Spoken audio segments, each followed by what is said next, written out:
Jeff Fillion. Voici les Radio Pirates News avec Jeff.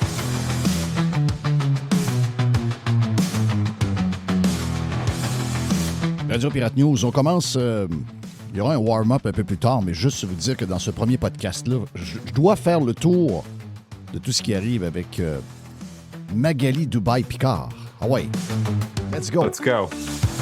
Jerry, t'es salué, mon ami. Yes, sir. Même chose pour Mr. White qui est de mauvaise humeur aujourd'hui. Mon son est démesuré dans mes oreilles. Ton son est démesuré dans tes oreilles. Bon. J'ai fait par exprès, Mr. White. Je trouvais que t'avais un caractère de chien matin. Non, t'as un caractère de chien. Tout t'énerve. On t'énerve. Là, check ci, check ça. Tabarouette. J'ai enduré un appel de Jerry hier. Je suis de très bonne humeur. Ouais, t'as eu de la misère avec l'appel à Jerry, hein? Non, j'ai pas eu de misère. C'est juste que... Ça a duré longtemps, c'est peut-être pour ça. Non, écoute, c'était... Mais il te parle rough, je trouve, Jerry. Non, mais Si ça avait été moi au téléphone, j'aurais raccroché. Esti qui était énervant, ça finissait plus. Toi, tu l'as pas vécu, hein? Ben, je l'ai vécu, j'étais là. T'étais-tu là? Ben, moi, quand je suis arrivé, il était déjà dedans. Est-ce que ça faisait une demi-heure qu'il était dedans? Je sais pas. Là, mais c'est pas moi qui ai appelé. Là. C'est elle qui a appelé. Merci. Okay. Il y a une crise de différence entre les deux. Tu sais, quand quelqu'un t'appelle d'une entreprise, puis là, à un moment donné, il veut t'inciter, mettons, à prendre des services normaux. Mettons qu'avec une industrie, on peut le dire. C'est une fille de Desjardins. C'est une banque. C'est une fille de Desjardins? C'est ça. Elle voulait avoir ton cash? Quand elle t'appelle, elle veut, évidemment, elle veut que tu utilises plus de services de Desjardins. C'est normal. Fait que là, il y a une discussion avec Jerry, OK? Et là, la discussion se déroule normalement. Puis là, à un moment donné, Jerry, il dit, moi, je fais un peu de trading en ligne. Tu sais, puis là, elle, tu sais, elle reçoit ça comme, ah oui, vous faites ça, vous. OK, puis elle, dans sa tête, c'est sûr qu'il n'est pas bon. Non. Puis là, lui, à un moment donné, il est rendu, tu sais, Jerry, là, il est rendu assis de même, là, tu sais, assis de même, bien à côté. Ouais. Ça veut dire qu'il est en contrôle, là. Ouais. Fait que là, il dit, moi, je fais même des conférences sur le training. Oui. Là, c'est elle qui voulait raccrocher, là. Okay. Elle avait envie de dire, bon, mais allez-vous sur la Lune aussi? Êtes-vous astronaute aussi, monsieur? Je l'ai puni. Ah, tu l'as puni, hein? Ah oui. Elle ne t'appellera plus jamais. Arrête d'insister. Parce qu'à un moment donné, faut lire entre les lignes. Elle n'a pas eu une bonne journée, là. Non, c'est... En tout cas, regarde... Tu veux, tu veux jaser, on va jaser. Oui. C'est ça l'histoire. OK. Mais donc, moi, je veux m'en aller. Toi, tu veux pas me lâcher. T'es comme un esti de tache à marde qui arrête pas. T'es une tache à marde du Christ. Mais moi, je pouvais pas Là, l'affaire, c'est que, OK, tu veux jaser, on va jaser, chérie. Oui. Toi, tu peux pas raccrocher parce que c'est toi qui as appelé. Oui. Le problème, là, il est fourré. Et t'es enregistré. Le problème, c'est que moi, je pouvais pas m'en aller. On est dans le même bureau. Oui. Je peux pas m'en aller, moi, là. Ouais. Moi, je trouvais ça divertissant. J'aimais ça. Ah non, moi, j'étais insupportable. J'étais tanné. Ah, mais toi, t'es vieux garçon, t'es rendu... Ah non, il était rendu debout de sa table. Non, t'es dans ta semaine, c'est clair, là. T'sais, les hommes peuvent être menstrués, oublie pas ça, là. On a appris quelque chose avec Trudeau, au moins, pendant 10 ans. Là. Les gars ont besoin de patchs des chambres de bain. Donc, là, on le sait que ça existe, puis on sait que les hormones, ben, ça t'affecte. Là. Parce que cette semaine, t'es de mauvaise humeur. Tabarouette. Tu viens d'inventer ça. Là. Ben oui. Bon, non, ce que je disais, c'est qu'en parlant de mauvaise humeur, Magali Picard, OK? En parlant de mauvaise humeur? Calisse, qu'elle a de mauvaise humeur, elle. Elle, c'est quelque chose. Tabarnak. Sérieusement, là, si vous êtes membre de la FTQ, je ne sais pas comment ça marche. Je sais que vous élisez des exécutifs, puis l'exécutif s'en va après ça au national, puis le national va élire le genre de chef. Mais là, vous avez l'air des gangs de chochottes, là. Tu sais, je veux dire, moi, dans ma tête, là, le syndicat FTQ, c'était des gros qui parlent de même, ouais, là. Tu sais, des esti tough. Mais c'est Rambo pour moi. Mais tu sais, même Rambo, il l'a dans le cul, Magali Picard. Ben, Rambo, il a dans le cul les soupers avec les gros steaks vieillis 66 jours puis des bouteilles de vin à 100$ la bouteille. Il a dans le cul. Donc, non, je comprends pas ça, pas tout. Elle s'en rappelle encore du bail, hein? Du bail, elle s'en rappelle, mais elle veut... Elle veut-tu justifier? Elle essaye de justifier ça. Il n'y a pas de justification. Non, c'est ça. Prends ton trou, Prends ton trou, ciboire. Hey, t'es la seule personne au monde qui est allée à Dubaï et qui n'est pas sortie de l'avion. Là. C'est ça. Exact. Spécial, là. Non, en tout cas, regarde, j'ai différentes affaires à vous. Je veux juste vous rappeler une chose, là. OK? La raison de la transparence, là, il y en a qui voient ça comme une grande attaque, là. On se calme les nerfs, là. Ces gens-là abusent de l'argent des travailleurs. OK? C'est simple à comprendre, là. Ils abusent de l'argent des travailleurs. C'est pas inventé, ça, là. Est-ce que le travailleur peut dire non? à être syndiqué. Avec la formule RAND, qui est une formule... C'est un gars, ça, là, RAND. C'est c'est comme le bonhomme bienvenu avec la taxe de bienvenue. RAND, c'est un gars. Donc, lui, il a dit, faut que l'employeur... pas l'employeur. Le syndicat a le droit d'aller chercher une cotisation dans le compte sur la paye d'un syndiqué. Puis le syndiqué est obligé d'être... Si, mettons, le syndicat rentre d'une place, il n'y a personne qui peut dire dans la place, moi, ça ne m'intéresse pas, le syndicat, j'en veux.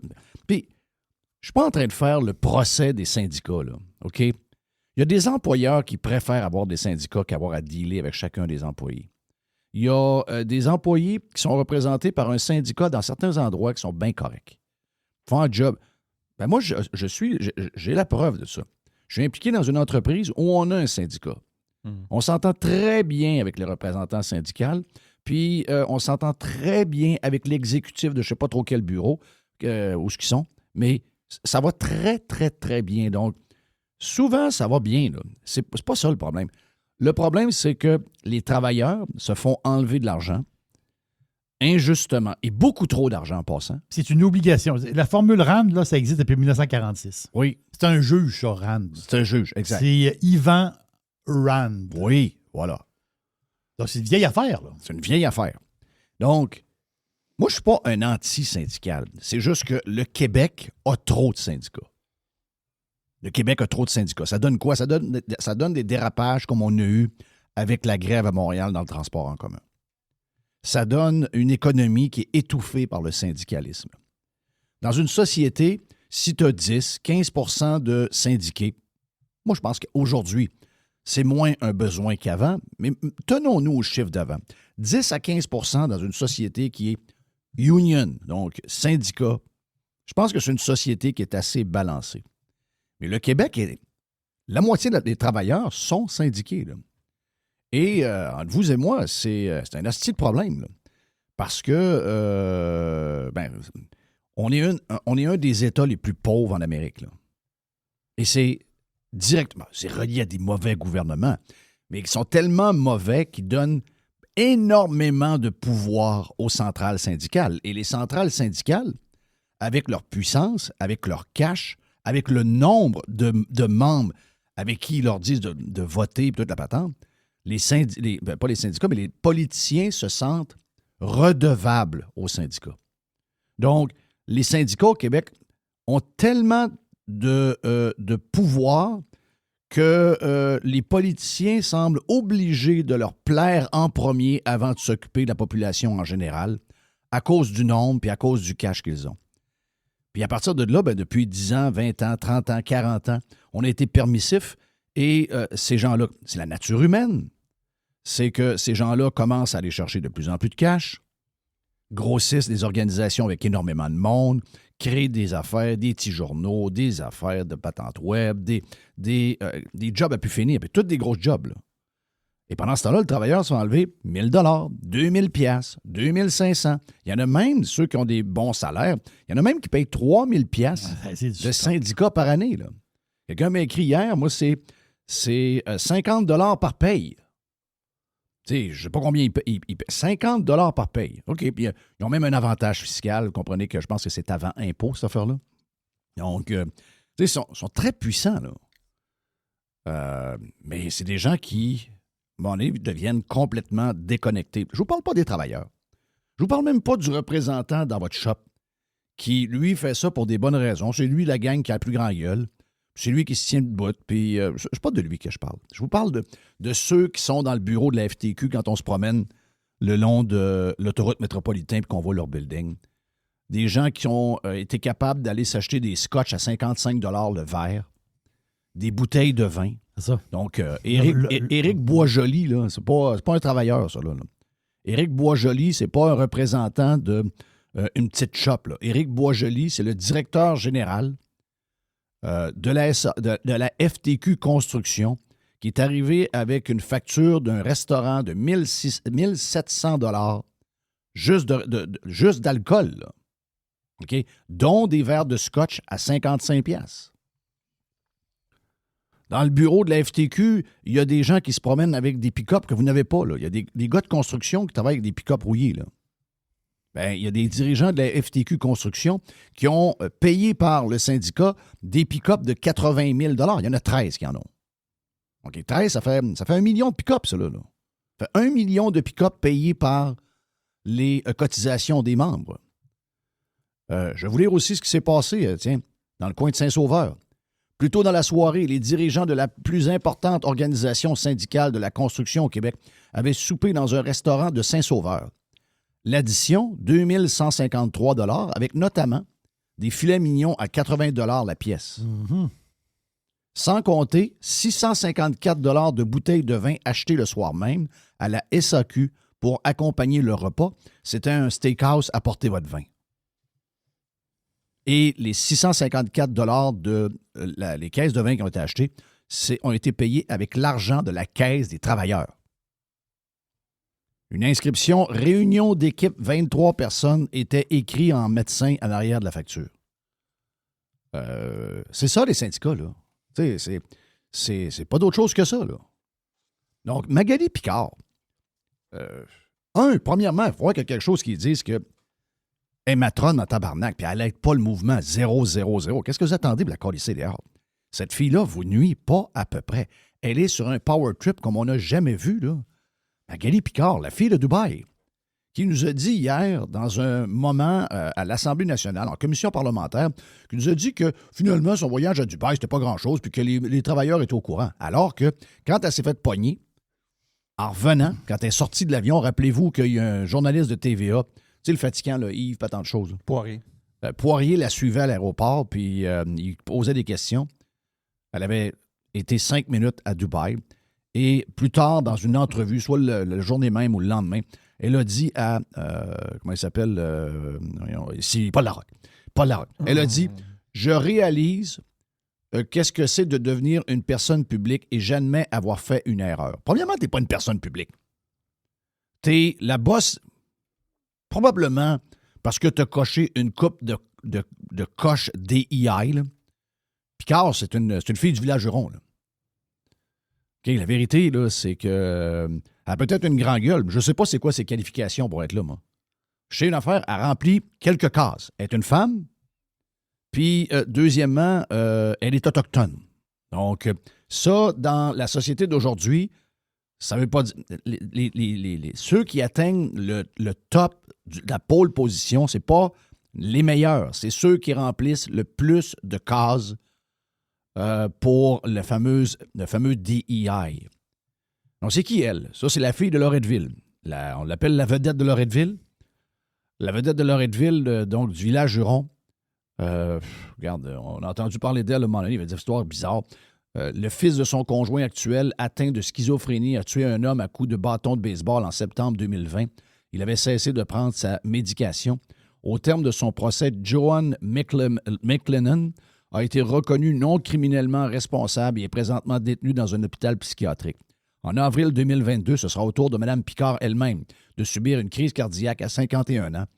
3 mois avant de se lancer à la présidence de la FTQ, l'événement causé par une fibrillation auriculaire n'a aucun lien avec les problèmes de sa fille, mais elle est désormais, elle doit prendre désormais des médicaments matin et soir. Bon, OK, parfait. Donc, on n'en connaît pas bien sur sa vie, à part ce bout-là. Là. Ça vient du conte de André Arthur Live du Paradis. On n'en connaît pas bien, mais on sait qu'elle n'a pas de classe. Tu sais, tu arrives dans une commission parlementaire, puis je suis d'accord avec M. Dufour, qui était à Radio-Canada hier. On va l'écouter sur cette histoire-là. Je suis d'accord que, tu sais, Dubé, c'est un esti tout croche. Dubé, c'est un prétentieux, c'est un gars qui se pense au-dessus de tout le monde. C'est un gars qui veut écraser tout le monde. C'est un gars qui ne l'a pas pantoute. Il est peut-être bien intelligent, il a peut-être remonté bien les entreprises, il a peut-être été à la caisse de dépôt, il est peut-être un gars de chiffre incroyable, mais comme ministre, comme négociateur, c'est un hostie pas bon. Ouais. Tandis que Boulette, ben on peut sortir le bout avant l'élection, il a parlé des immigrants. Finalement, pas sûr qu'il n'y a pas 80% du monde qui ne sont pas d'accord avec ça. Finalement. Mais Boulette, tous ceux qui font affaire avec lui, il y a une chose. C'est un gars qui est gentil, qui est respectueux. Enlevez votre histoire de la CAQ, là, OK? C'est pas tous des caves, là. Je veux dire, là-dedans, il y a du monde fin pareil. Ils ne sont pas tous responsables de la nullité du PM et de son entourage. Donc, Boulette, c'est un gars qui que les gens trouvent respectable. C'est un monsieur qui écoute, c'est un monsieur qui est tout là. Puis Chris, il ne vous demande pas grand-chose. Il vous demande de ventiler vos dépenses. Il vous demande qu'on regarde par un audit, qu'on regarde vos chiffres. Le but de ça, c'est que l'argent doit servir aux travailleurs pour négocier. Elle doit servir pour un fonds de grève. C'est peut-être, je ne sais pas, c'est peut-être 20 de l'argent que vous prenez pour des causes politiques, les causes de l'environnement, puis toutes ces affaires-là, puis des comptes de dépenses démesurés. C'est peut-être aussi 40 Mais la population, en raison il y a une participation fiscale là-dedans, donc on a notre mot à dire, mais surtout les travailleurs doivent avoir une transparence totale de la part des syndicats. Parce que je peux vous dire une chose, peut-être que vous vivez dans une tour, mais parlez à des syndiqués, il n'y a plus personne qui veut l'être. I love it. Radiopirate.com. Radio Pirate. Radiopirate.com. Gratis. Demain matin, il y a une loi qui permet aux gens de sortir de leur syndicat. Je serais surpris de voir. Moi, je pense que 50 des gens sortent. En tout cas, dans les 45 ans et moins, c'est quasiment... Puis hier, quelqu'un m'écrivait que sur les chantiers de construction, Magali Picard, elle n'a pas à cote pantoute. Là. Donc, les gens comprennent, même incluant les gens qui sont liés à la FTQ, comprennent que le gouvernement veut savoir ce que les syndicats... Écoute, ils sont tellement puissants. Qu'est-ce que vous faites avec l'argent des travailleurs? C'est toujours bien pas une attaque puis quelque chose de dangereux pour la société. Donc, je suis d'accord avec Dufour, Christian Dufour, comme de quoi que Magali Picard, c'est une pas de classe. Est-ce qu'on peut, au Québec, est-ce qu'on devrait... Est-ce que le gouvernement fait fausse route ou non en essayant d'imposer un certain nombre de choses aux syndicats? Oui, comme dans le domaine de la santé, au départ, le gouvernement ne fait pas fausse route parce qu'il y a des choses qui ne marchent pas dans la culture syndicale au Québec. Je trouve que Mme Magali Simard, en fait, fait preuve d'une énorme erreur de jugement et un manque de lucidité par rapport à la culture syndicale au Québec. On sort de la grève du métro à Montréal, faut-il le rappeler, qui a touché beaucoup de monde ordinaire au bénéfice de syndiqués qui étaient des privilégiés. Et beaucoup de gens, la culture syndicale au Québec, c'est une culture en partie dominante. Et là, maintenant, il nous dit qu'on va paralyser le Québec, que le ministre est un innocent, qu'il y a une agressivité, il y a un manque de respect. Même le péquiste avec Boissonneau a rappelé que ça ne se faisait pas d'être agressif à ce point-là. Au-delà du contenu du projet de loi qu'on peut discuter. Puis rappelons que M. Dubé, on peut lui reprocher dans le domaine de la santé d'avoir été maladroit. Mais le ministre du Travail, M. Boulay, s'est l'opposé complètement.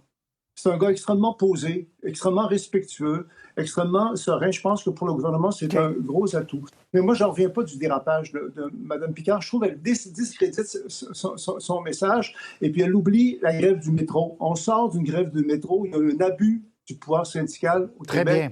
Émilie. Émilie, tu ne voulais pas entendre Émilie. Elle est tout croche. On est là. Elle va-tu finir? Christian représente un peu plus nos idées, puis c'est exactement où ce que plusieurs Québécois, incluant des travailleurs, incluant des syndiqués, incluant des membres de la FTQ, qui disent « Voyons, qu'est-ce qui se passe avec elle? » Tu sais, ça va se présenter là, le ministre arrive, il donne tant la main, elle ne veut pas y donner. C'est une astuce pas de classe, là. Donc, la voilà en train de faire son show encore. D'abord, je pense que ça y a monté à la tête. Je ne sais pas qu'est-ce qui est arrivé à elle, là. Je ne sais pas où elle se voit dans l'échiquier, mais elle est sûre qu'elle est big, là. Je ne connais pas son chum, là, mais si je prenais une bière avec son chum, je jouais au hockey avec son chum, je dirais « Chris, calme ta blonde, là. Calme ta blonde, me dire de quoi? Elle a une belle job, mais ça va finir vite, d'après moi. Là. Tu sais, quand il y a une couple de Rambo qui vont se lever un peu partout à travers le Québec, puis ils vont dire hey, enough is enough, si elle nous fait honte. On va dire de quoi? Elle va sortir de là, elle va sortir du building avec un grand coup de pied dans le cul. Là. La job à 300 000 avec le compte de dépenses à 40 000, là, il y en a un autre qui va l'avoir. Là. Ça ne sera pas elle qui va le garder. C'est sûr que, quand je vous le dis, là, elle, c'est fini. Elle, c'est fini. Écoutez le ton de Picard. Ça pour vous dire que c'est vraiment insultant. Vraiment insultant qu'on prenne des anecdotes. En passant mon voyage à Dubaï, je tiens à le dire, ça va me faire du bien. C'est un voyage qui avait été décidé par les congressistes de la FTQ, que la FTQ s'occupe de l'environnement. Et j'avais, bien sûr, on avait partagé par communiqué de presse qu'on allait là. Et lorsque le ministre prend l'argent des contribuables, pour faire une vidéo, lorsqu'il lance son PL3 en disant la présidente de la FTQ à Dubaï pendant que des gens sont en grève, il sait très bien qu'il n'y avait aucun membre du Front commun qui était en grève pendant cette période-là. Donc, on voit tout de suite là, la mauvaise foi du ministre. Alors là, ce qui est assez pathétique également, c'est qu'on a un ministre du Travail qui est dans la même chaise depuis 7 ans. Et il y a deux choses, Monsieur le Président. C'est soit qui est innocent ou il fait l'innocent. Parce que vous ne me ferez pas croire que le ministre, en 7 ans, n'a pas eu le temps de comprendre les structures syndicales. Aujourd'hui, la CAQ a essayé d'amener une motion pour dire la présidente, la méchante présidente de la FTQ veut créer le... Moi, je me disais juste une affaire. Là. Je suis ministre du Travail, là. Puis ils me traiteront tous les noms après, là. Je la calisse dehors. Toi, tabarnak, tu me parleras pas de même. Toi, Chris, il n'y a personne qui va me parler de même. Tu te fais traiter d'innocent. Non. Dans une commission parlementaire où tout est enregistré et tout est transcrit, il n'y a pas un esti de citoyen et de... Peu importe son statut au niveau civil, il n'y a pas personne qui... Puis peu importe que je sois ministre ou pas, là, ça n'a pas rapport. Il n'y a personne qui vient me dire ici que je suis un innocent. Là. Toi, tu vas prendre tes clics, tes claques, tu vas te décrisser. Boulet, c'est un bon gars. Nasty de bon gars. Nasty de bon gars, mais ben trop bon, je vais le faire. C'est quasiment trop. C'est quasiment trop bon. Écoutons-le, on va voir ce qu'il avait à dire. C'est son opinion à elle, là. C'est ce qu'elle a dit.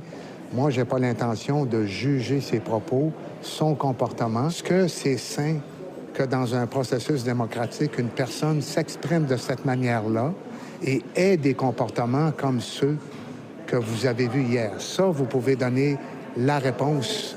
Ouais, okay. C'est trop bon, ça. Il est trop bon, lui. Non. C'est ça, c'est trop bonasse, là. Trop bonasse. La réponse n'est pas à la hauteur de l'insulte. Là. Non.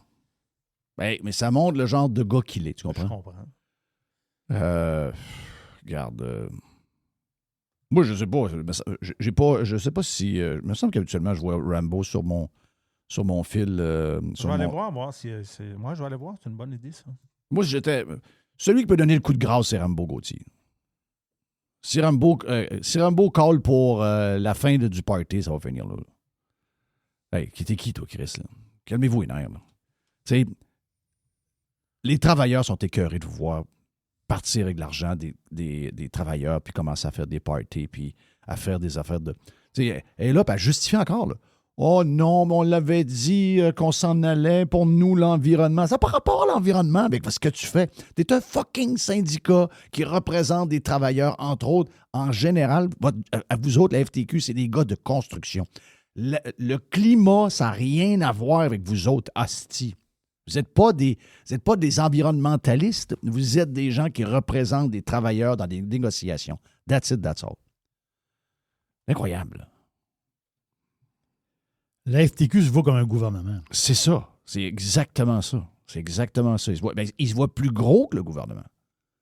Il se voit plus gros. Les salauds se voient plus gros que le gouvernement. Les autres, je sais pas. Sasseville. C'est Sandville? Sandville. C'est sûr que le gouvernement la un petit peu comme ça. C'est sûr que le gouvernement vont très, très loin dans leur pouvoir. Nous, on trouve que c'est un genre de système autoritaire. Il n'y a rien d'autoritaire là-dedans. Rien d'autoritaire que de montrer ses chiffres, je vais le faire. Moi, je suis pas pro gouvernement, là. Il y en a qui vont dire « Ah, mais tu veux des règles du gouvernement. » Je ne veux pas des règles du gouvernement. À la base, je veux que le gouvernement enlève des règles. Donc, si vous voulez faire tout planter ça, vous n'avez même pas besoin. Vous avez juste à enlever la formule RAND ou aller en cours. J'imagine qu'il faut aller en cours pour ça. Donc, si tu veux faire virer de bord un jugement d'un juge, c'est ça que tu me dis, Jerry? Donc, c'est un long processus en cours. Donc, j'imagine qu'il faut quand même que tu ailles en Cour suprême. Donc, c'est là que ça s'embourse. C'est des années. Mais il faut que quelqu'un l'essaie. Si on l'avait fait il y a 5-10 ans, peut-être que ça serait réglé aujourd'hui. Encore une fois, par manque de courage. J'ai entendu souvent ça. On a beaucoup de choses à régler. Si on tombe là-dedans, ça va être long. Puis pendant ce temps-là, on ne fera pas d'autres choses. Ouais. Faut tous s'en occuper un par un. Et ça, si ça prend 10 ans, dans 10 ans, ça va être réglé. Exact. Ça prendra 10 ans, c'est tout. That's it, that's all. Donc, c'est Caroline Senneville. C'est Caroline Senneville. La fille de la CSN. C'est la fille de la CSN.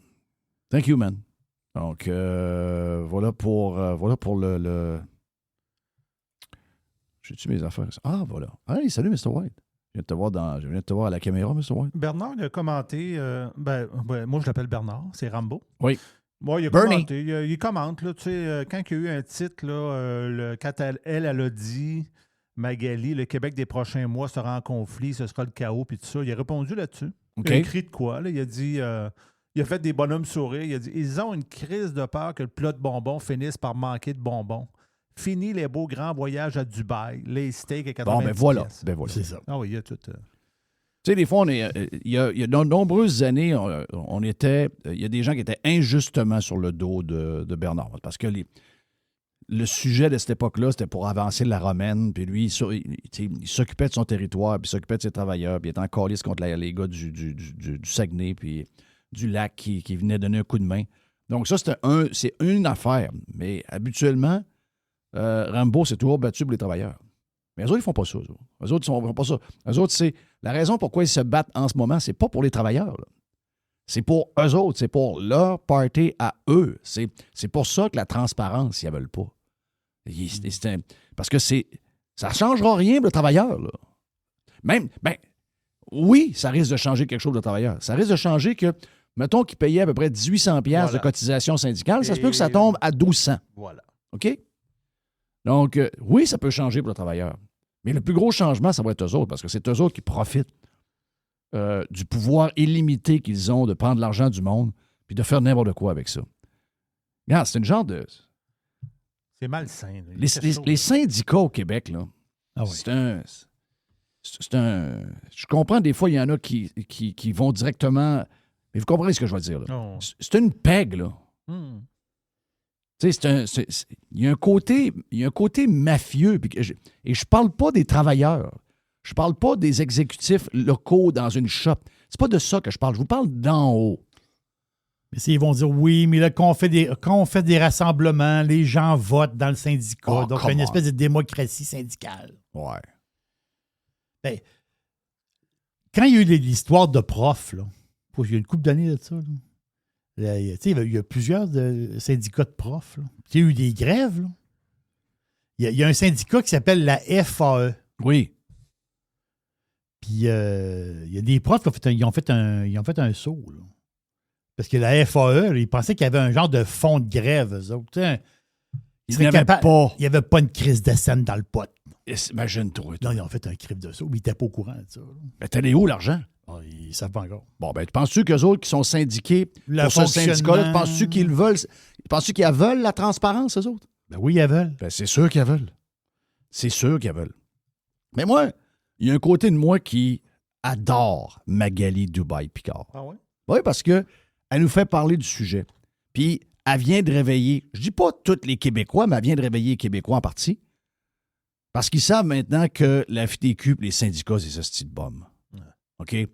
C'est des gens qui sont capables de n'importe quoi. D'abord, des gens qui ont, comme je vous disais tantôt, qui ont appauvri le Québec, vidé les poches des travailleurs pour se payer des gros steaks, des bons scotch. C'est exactement ce que Bernard, c'est ça les exemples qu'il a pris. Les verres de boisson puis oui. le steak. Donc, pourquoi on est, nous autres, les gens vont me dire hey, Jeff, tu es pour que le gouvernement mette plus de règles? Non, je suis pour que les syndiqués et les travailleurs aient un choix qui est leur choix. Leur liberté à eux. Regarde, parce qu'il n'y a rien de mieux. Je trouve qu'ils abusent de mon argent. Je ne me syndique pas. Je ne paye pas ma cotisation. Parce que c'est ça, la base de la formule RAND. C'est que tu es obligé de payer. Ce n'est pas un don volontaire. RAND, le juge, a obligé les syndiqués à payer. Ben moi, c'est ça que je veux leur donner. Hey, juste avant de finir les Radio Pirate News, cette semaine, pour les gens qui... Est-ce qu'on a mis un bout sur la version live, la version gratis de Radio Pirate de Martin Tremblay, le gars qui est allé en Ukraine et au Congo, puis toutes ces affaires-là? Oui. Vous savez que je suis impliqué dans les œuvres Jean Lafrance. OK? Donc, les œuvres Jean Lafrance, moi, je fais un tournoi de golf à chaque mois de mai. On ramasse 50, 60 000 en moyenne. Donc, cette année, on a ramassé 60 000 $. Et Martin Tremblay, avec qui on a fait un podcast hyper intéressant cette semaine. On n'a peut-être pas la même vision sur le fond du conflit, toutes ces choses-là, mais lui, il est allé, là, vous comprenez? Là, lui, il a une expertise que pas beaucoup de monde ont. Là. Lui, il va régulièrement en Ukraine. Lui, il a vu des montagnes de cadavres. Là. Ouais. Et la montagne de cadavres, c'est pas des soldats, même pas. Là. C'est du monde ordinaire. Les pelles mécaniques n'ont pas assez de temps pour creuser les trous et mettre les cadavres dedans. Là. Donc, quand on parle de 500 000 morts d'un bord, puis 500 000 morts de l'autre, on est rendu à 1 million. C'est un huitième du Québec qui est mort de cette guerre-là. Là. Il est allé au Congo. Au Congo, c'est quoi? Au Congo, c'est à peu près 1 million de morts. La guerre civile qu'il y a au Congo, c'est 1 million de morts. Il est allé en Syrie aussi. Il est allé en Syrie aussi, oui. C'est incroyable, son passe à patente. Là. Donc, si ça vous tente d'aller voir sa conférence mardi le 2 décembre à 19h, tu sais, à la salle Le Bourgneuf, là. Oui. Lui, là, il y a des gros écrans derrière de lui, puis c'est un photographe. Toutes les photos c'est immense en arrière de lui.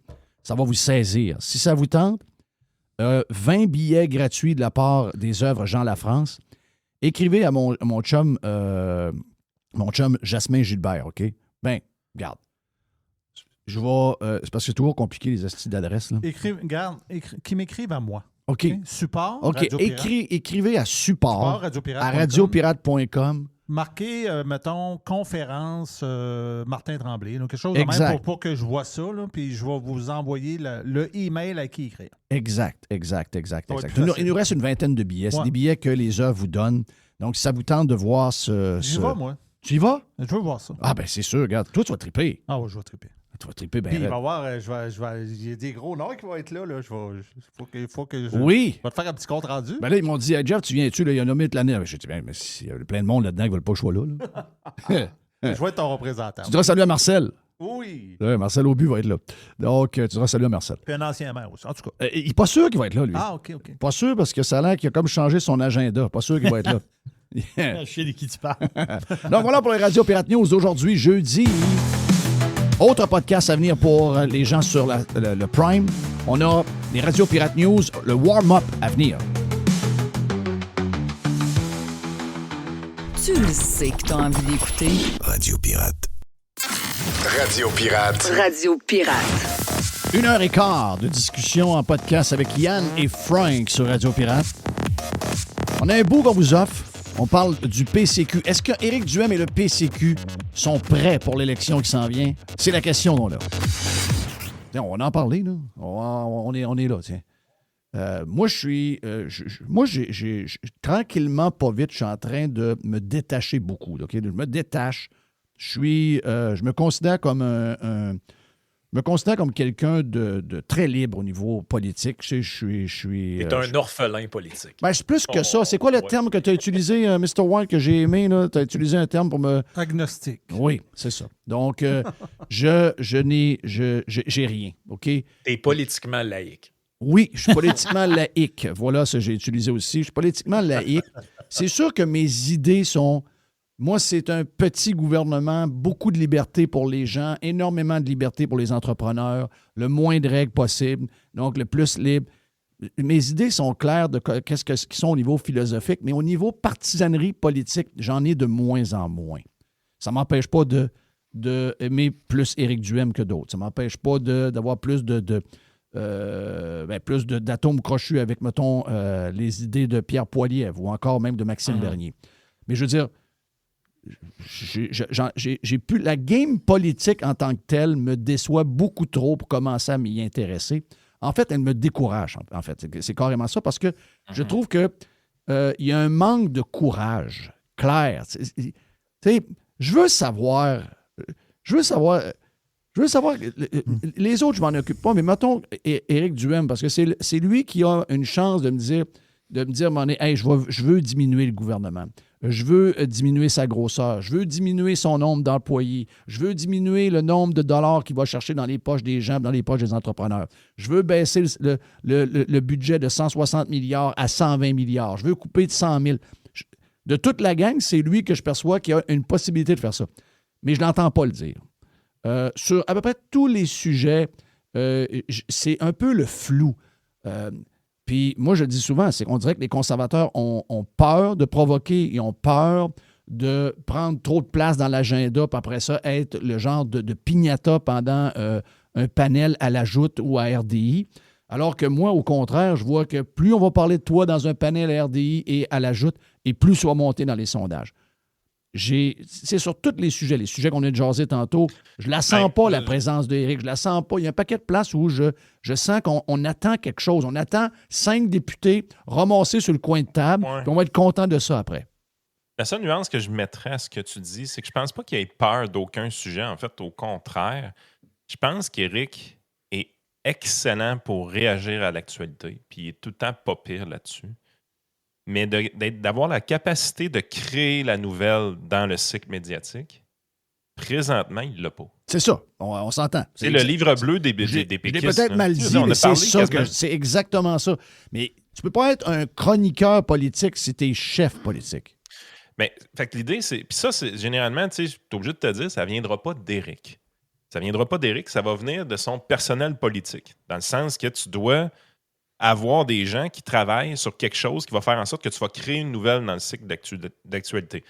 Le PQ, ce qu'ils ont fait avec le livre bleu, qui joue à l'effeuilleuse, là, qui mettent un chapitre de temps en temps, ben, c'est qu'ils créent la nouvelle autour de la souveraineté. Fait qu'on a parlé pendant une semaine la du monnaie. dollar. Après ça, on va parler de toutes sortes de choses éventuellement parce qu'ils vont continuer le show d'effeuillage qu'ils vont faire.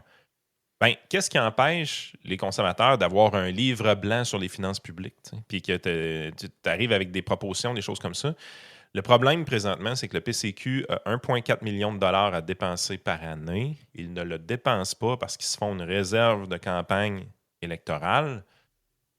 Ben, tu sais, je veux dire, je pense pas qu'ils vont gagner la prochaine campagne avec des pancartes et avec de la publicité. Non, moi non plus. Je pense qu'il faut... Tu sais, maintenant, la publicité, ça coûte rien si tu es capable d'être viral sur les réseaux sociaux. Mm-hmm. Fait que si tu veux être viral, il faut que ton contenu soit viral, il faut que tu contrôles l'agenda. Fait que moi, là, je commencerai à dépenser de l'argent un peu au niveau des conservateurs. Là. C'est le temps d'engager du monde. Genre comme right fucking now. Là. Ouais. Puis des bons gens, là, des gens là, qui sont vraiment excellents. Puis sais-tu quoi? Si ça coûte 150 000 pour une personne, paye 150 000 pour une personne. C'est là qu'on est. Là. Puis après ça, Éric va avoir le matériel qu'il veut pour se péter les chaînes dans l'actualité. Là. Ça prend le matériel. C'est juste sur son talent d'orateur. Là. Il faut qu'il y ait quelqu'un qui feed ce gars-là. Là. Oui, mais mettons que tu as une équipe de choc là, pour feeder, puis mais ça prend du stock à feeder. Là. Ça prend des affaires qui frappent. Là. Mm. La française, là, NAFO, là, elle frappe à coups de pelle. Là. Moi, écoute, je suis à politique, là, puis c'est une des plus, comment dire, tu sais, on l'a eu Millet qui a une chainsaw. Elle n'a pas de chainsaw, elle est en robe. Là. Elle n'a pas de chainsaw, puis elle n'a pas échoué dans les airs. Là. À 32 ans. Là. Puis elle remplit des arénas. Là. Elle a dit que les services publics là, de TV en France, là, elle ferme la boîte. Là. Elle ferme ça. Là. C'est combien d'argent? Ah, c'est 4 milliards. C'est 4 milliards. Elle a mis un budget, parce qu'en France, ils taponnent sur l'esprit de budget depuis des mois là, pour essayer de passer une patente. Là. Elle a dit, moi, j'ai mis mon... Elle a fait son propre budget. Ben, c'est quand même 100 milliards. Là. De moins? Oui. Ça coûte pelle, un bon puis de l'autre. Là. Mais hier était... ils ont rempli une salle de 5000 personnes. Là, puis ça faisait la queue dehors pour l'écouter parler. Mais c'est de même, ça marche. Il faut que... T'as bien beau avoir l'équipe de choc. Elle a l'équipe de choc. Là. En plus, t'es élu. Là. Ça aide aussi quand t'es élu, puis la patente. Mais ce que je veux dire, c'est que t'as l'équipe de choc, mais ça prend... T'as l'équipe de choc, mais ça prend du stock de choc. Mais c'est quoi le stock que Éric a dans sa valise? Je ne sais pas c'est qu'est-ce qu'il y a. Ouais, la France, il y a un contexte là-bas qui est que... C'est ça la question que moi je me pose, c'est est-ce que ça va encore trop bien au Québec pour que nos idées collent vraiment? Parce qu'en France, là... En France, c'est le bord de la fête. Ben, c'est un pays qui est ingouvernable. Il est rendu plus gouvernable. Là. C'est-à-dire que, regardez, là, on a changé 6 fois de premier ministre en 2 ans. C'est l'enfer.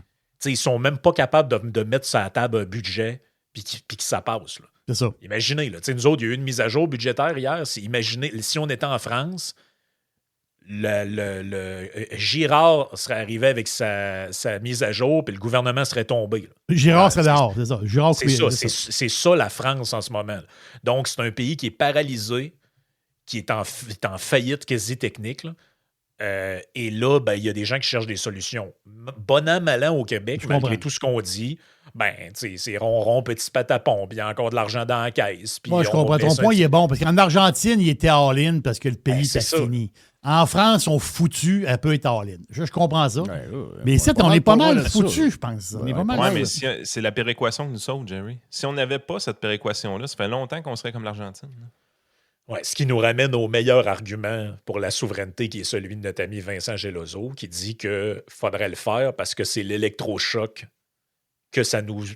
En fait, lui, il pense pas qu'il y a aucun changement possible au Québec sans ça. OK. Dans le sens qu'au jour 1 de l'indépendance, là, il n'y a plus le chèque de bien-être du fédéral, puis là, tu es obligé de faire des réformes. Là. Et si tu ne fais pas de réformes, c'est la faillite. Là. Oui.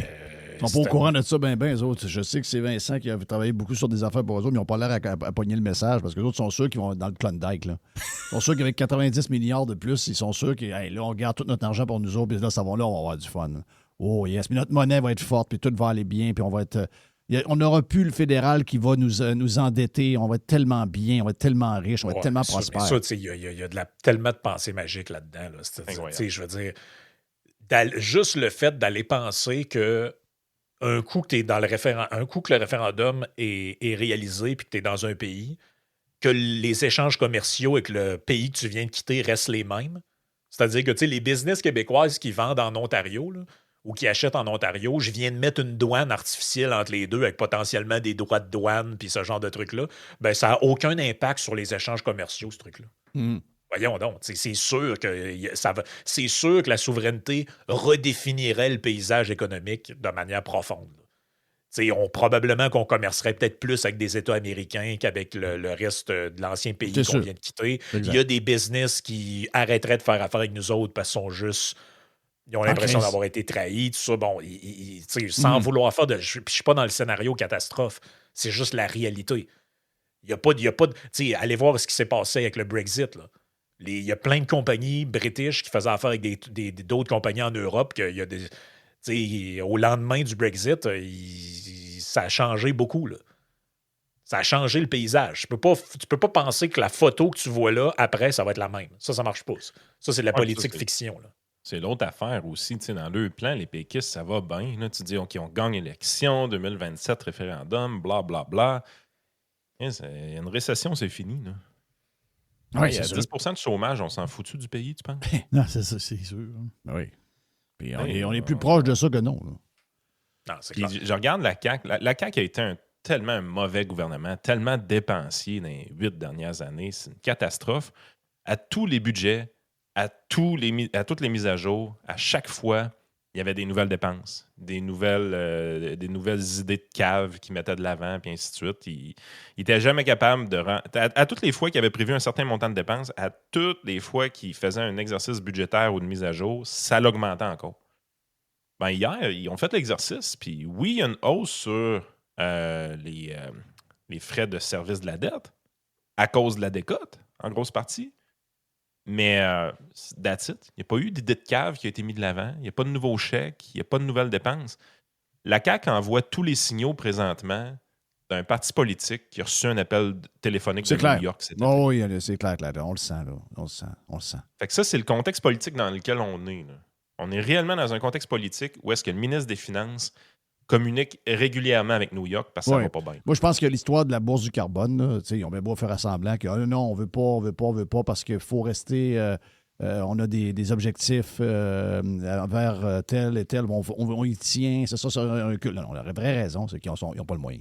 C'est tout. L'accord de Paris, pas tant de choses. Il n'y a plus de scène. À quelques mois des élections, il aurait rêvé de l'enlever, la calice de taxes, juste pour former la gueule à Duhem.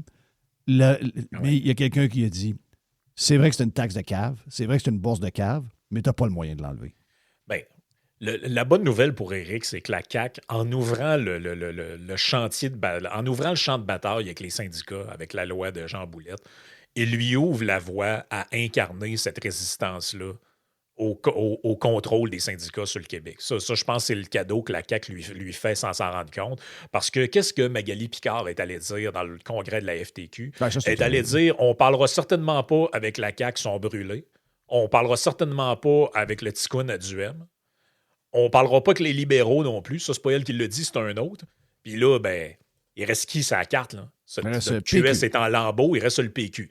Fait que je le sais que c'est de la démagogie, là, mais Duhem, s'il veut scorer, là, le liner à prendre, là, c'est que si vous voulez pas de Magali Picard au pouvoir, il faut que vous votiez conservateur. Si vous votez PQ, c'est AFTQ au pouvoir. Mais j'en reviens à Duhem là-dessus. Merci, tu me retournes là-dessus. C'est ce genre de patente-là. Oui, c'est ça, c'est une bonne ligne. Il y a besoin de 3-4 liners de même. Oui. OK? Faut qu'il y ait un clair sur l'immigration. OK? Faut qu'il y ait un clair sur les syndicats. Jerry, tu m'en as sorti un. Si on est au pouvoir, ça va te coûter 1000$ de moins de syndicats avec nous autres. Ça, c'est clair. Okay. C'est ça, boum. Je ne sais pas comment le phraser. Là. Il y a quelqu'un qui le trouvera. Même chose pour nous autres, il n'y a plus de taxes sur l'essence.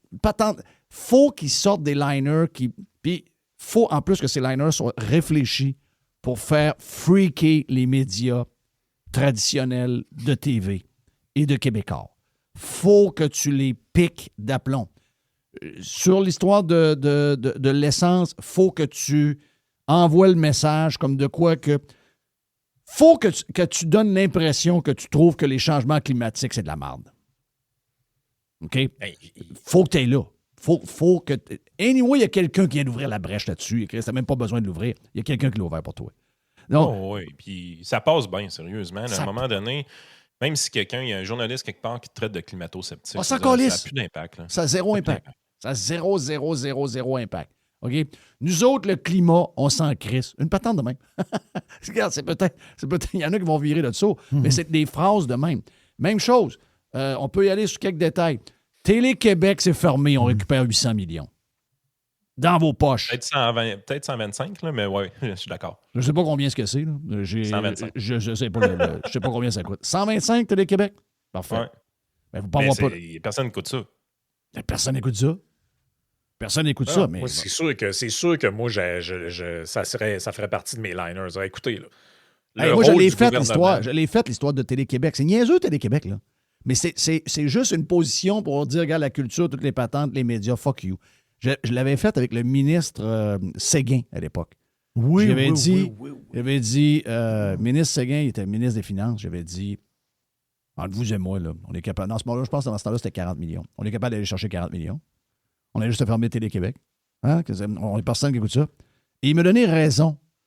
Il est obligé de démissionner le lendemain. Oui, il est parti, Séguin. Donc, il est parti vite. C'est un méchant statement.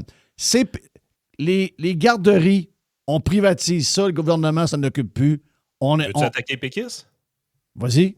Les délégations à l'étranger. Et c'est le ministère qui s'occupe de ça, c'est quelque chose comme 150 millions. La cuisine à 25 millions à New York, on va vous la fourrer dans le cul. OK? C'est terminé. Il n'y aura pas de cuisine.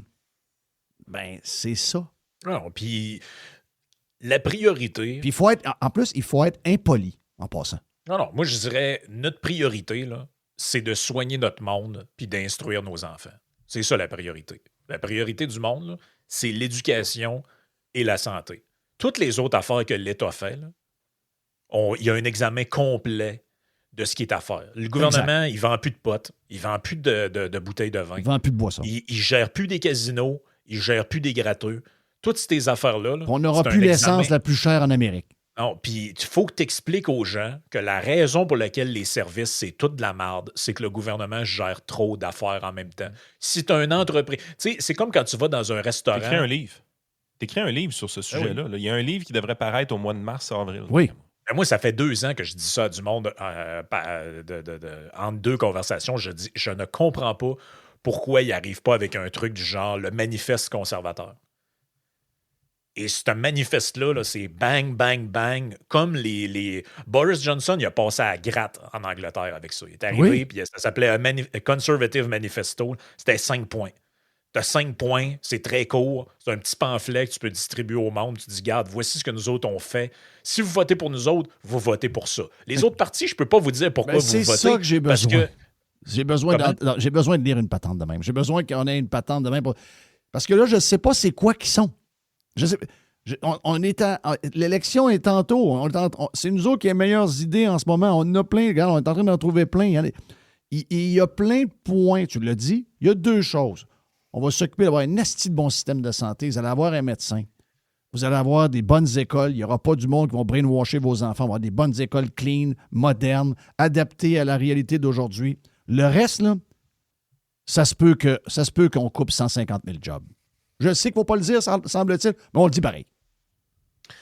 En tout cas, moi, mon souhait pour le PCQ présentement, c'est que Jim, là, elle est garée sur X, là, vous l'engagez à temps plein. La madame qui a fait les réseaux sociaux, là, Stéphane Lachance, vous l'engagez à temps plein pour le prochain 12 mois.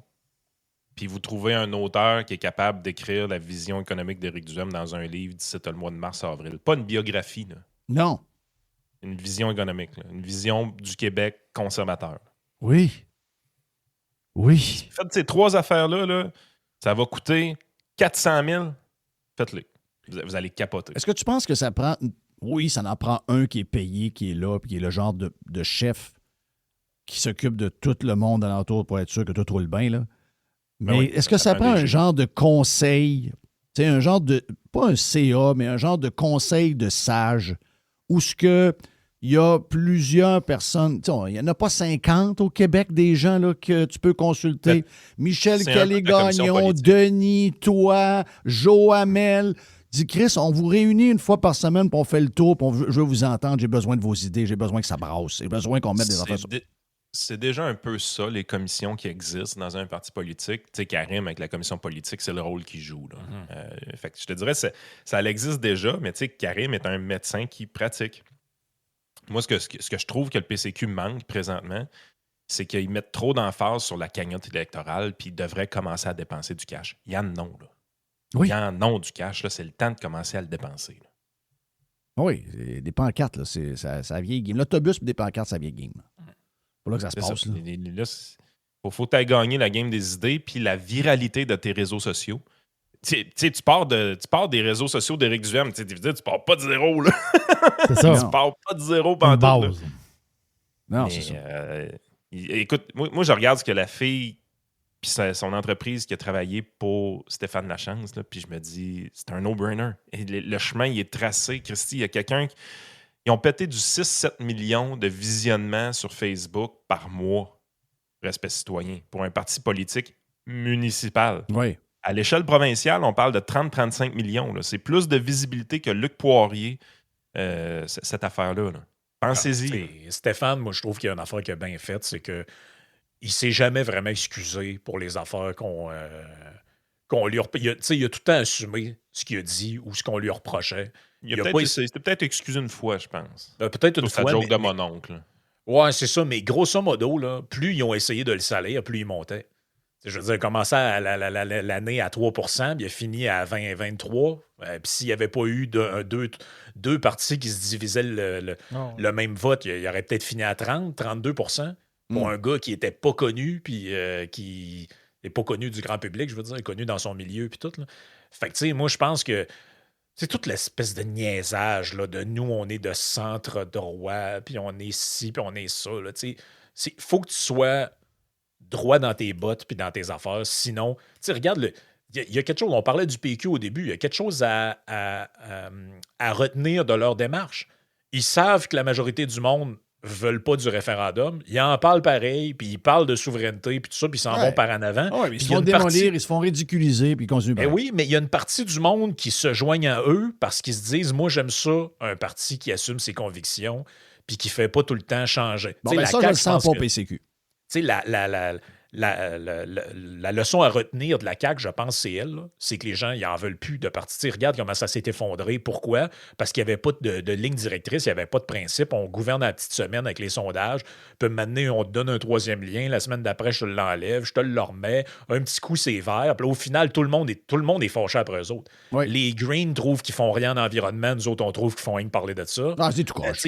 Tu peux pas plaire à tout le monde de même. Fait qu'il faut que tu cibles. Tu sais, c'est quoi la clientèle cible du PCQ finalement? C'est essentiellement le 25-54 dans la population active. Puis les gens qui veulent que ça bouge au Québec puis qu'on se décroute. Là. Fait que tu sais, c'est cette clientèle-là Yann appelle ça les pick-up et les minivans. Là. Oui. Mais c'est cette clientèle-là qu'il faut que tu ailles chercher. C'est eux autres que tu vises. Puis tant que tu n'as pas fait le plein chez ce monde-là de vote, il reste du chemin à faire. Exact. Radio Pirate. Radio Pirate. Tiens-toi, boum, boum. Plus de Yann et Frank, version Prime. Allez vous abonner sur radiopirate.com. RadioPirate.com. A definite breakthrough step in home entertainment. OK, Gilles est avec nous autres aujourd'hui sur la version Prime. On fait une petite heure de placotage. On jase.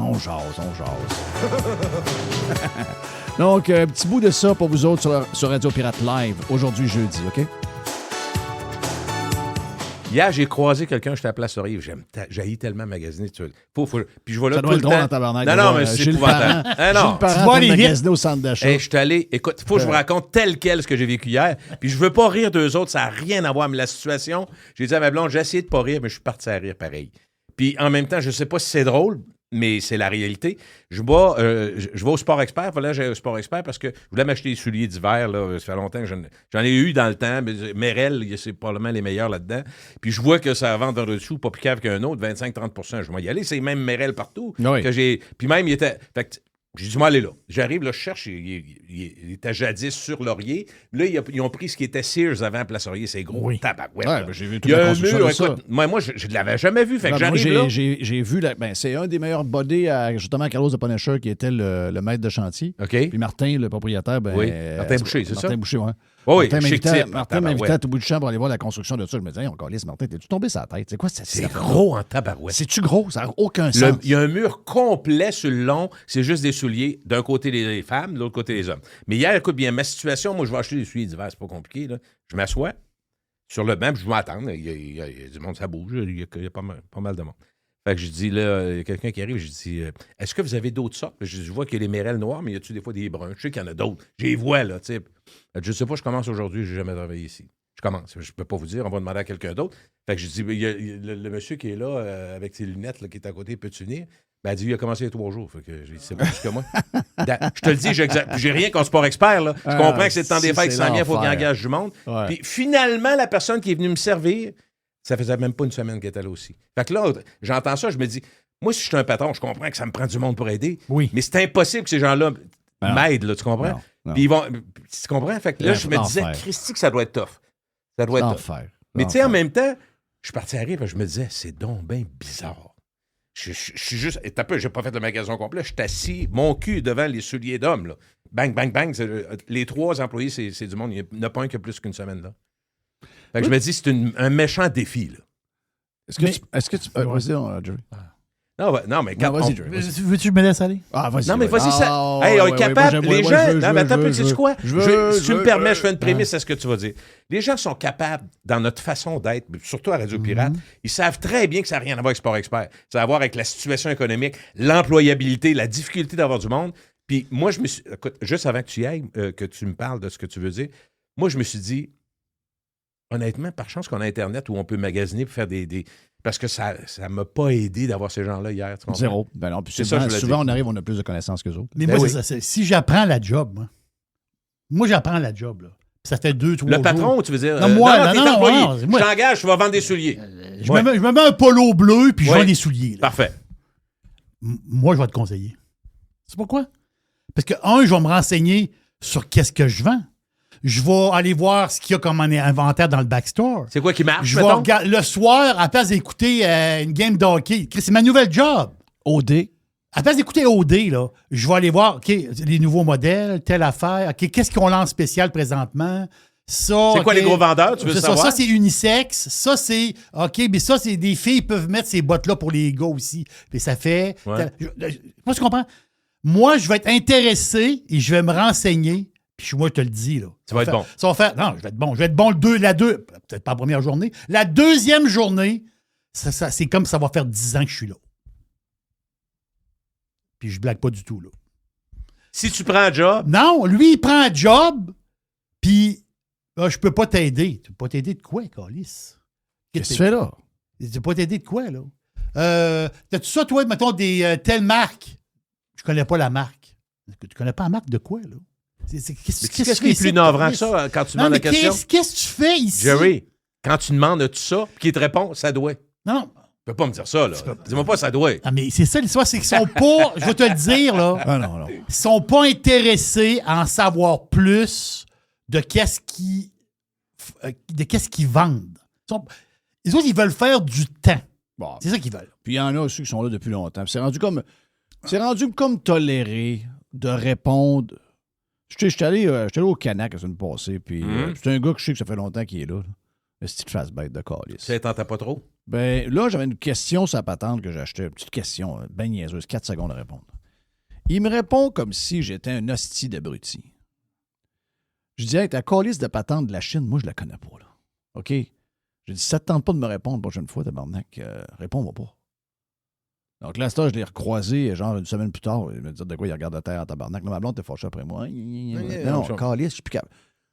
C'est le job de me répondre.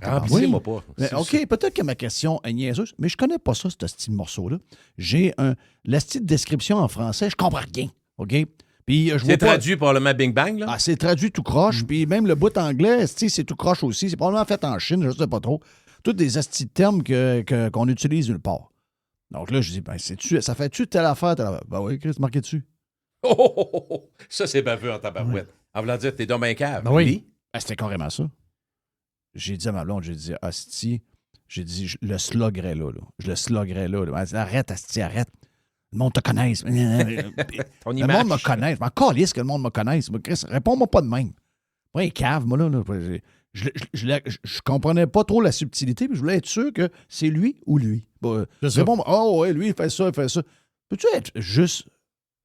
Ça dure 7 secondes. Sois fin, au moins. Ce que je veux dire, Gilles, c'est que que le magasin, il ferme à 6 h le mercredi. Je commence ma semaine le lundi.